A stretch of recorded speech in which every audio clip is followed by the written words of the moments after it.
Rad bi se vama zahvalil, da ste si vzela čas za moj pič. Lej, koliko je resen. Pa tvoja kravata je vzel. Da jo pol nazaj v omaro. Ja, okej, dobro. Najprej bi vam rad predstavil ekipo, ki stoji za tem projektom.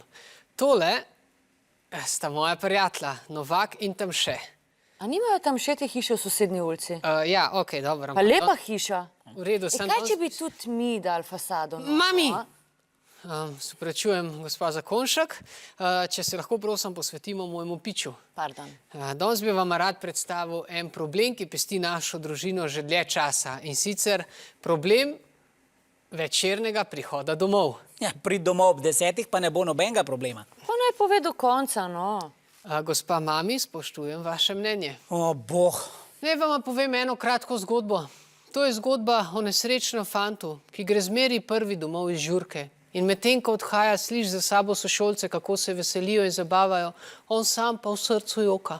A ne bi ti teh svojih literarnih sposobnosti rajš uporabil pri naslednjem eseju, da ne bo spet cvek. A še en cvek si dubo? A si bila na asistentu? Ne. Ja, pol sem dubil sam še en cvek, ja.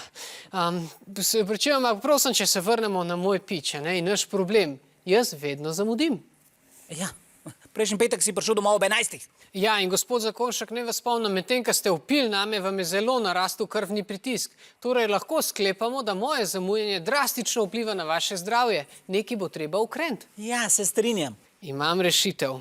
Od zdaj naprej mi boste dovolila, da lahko pridem domov ob 12. Zakaj? Ker nikoli ni zares prepozno. To je moj slogan in sem se ga tudi sam spomnil. Niti slučajno ne boš zunaj do 12. V redu, če vas jaz ne moram prepričati, vas mogoče lahko prepriča konkurenca na tržišču. Tole sta gospod in gospa Tamše. Ona dva svojemu sinu dovolita, da je zunaj do 12. Kar ne mu dovolita. Ti boš doma ob 10. V redu, gospa Mami, če vas lahko vprašam, kaj je vaš glavni razlog za izbiro 10. ure? Nočem, da po noč hodiš sam domov.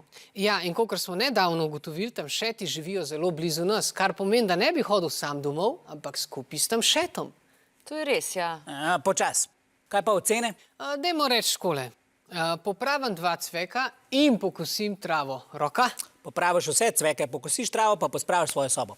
Roka. Popravim sam 5 cvekov, pokosim travo in pospravim sobo. Roka? Čakaj, ti imaš več kot 5 cvekov. Pa ne, tako blizu sem bil.